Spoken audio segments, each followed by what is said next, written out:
आगे की बात करते हैं। ये जो क्वेश्चन है आपके सामने, a particle crossing the origin of coordinate at time t equals to 0 moves in the xy plane with a constant acceleration a in the y direction if its equation of motion y equals to bx square, b is a constant, its velocity component in the x direction is।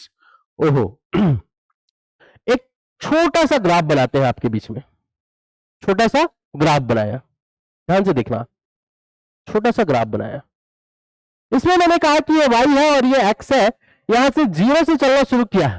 देखिए crossing the origin of coordinate at t equals to 0, t equals to 0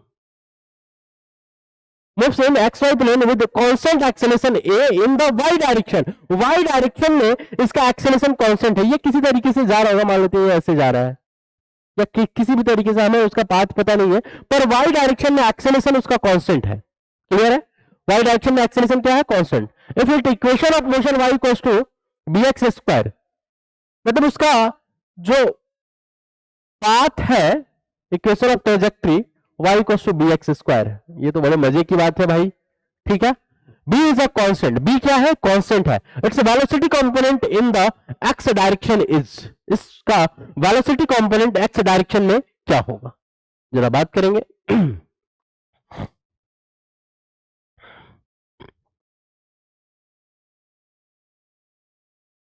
इसका velocity component in x direction क्या होगा, ये जरा बात करने वाले।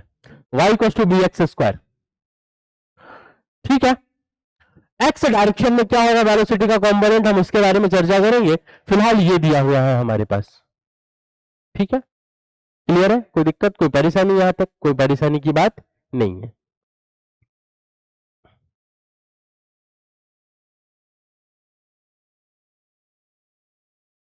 मैंने कहा कि ये y डायरेक्शन में जा रहा है और y डायरेक्शन में इसका जो एक्सेलरेशन कांस्टेंट है और t इक्वल्स टू 0 पर ये ओरिजिन पर था, मतलब ओरिजिन कहने का मतलब कि t इक्वल्स टू 0 पर particle crossing the origin coordinates at t equals to 0, ये लाइन जो लिखा हुआ है उसको देखिए, यानी कि y equals to half at square लिख सकते हैं क्या, कांस्टेंट एक्सेलरेशन के लिए।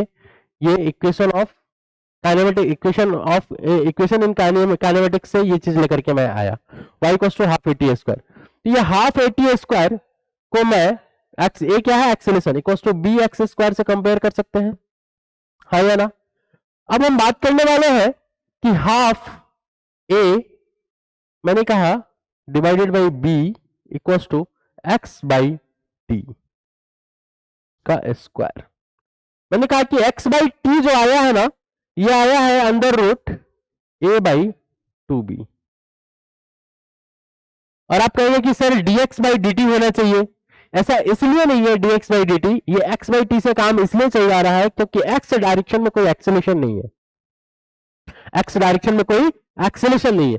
जब x डायरेक्शन में कोई एक्सेलरेशन नहीं है तो dx बाई dt और x बाई t दोनों, जब एक्सेलरेशन नहीं होता है तो वेलोसिटी इक्वल्स टू क्या होता है? डिस्टेंस, डिस्प्लेसमेंट बाई टाइम, या फिर यूं क्या है, स्पीड इक्वल्स टू क्या होता है? Distance by time. तो वही डिस्टेंस बाई टाइम आ गया, और ये simple under root a by two b. Option कौन सा हो गया? Option b is the correct answer of this question.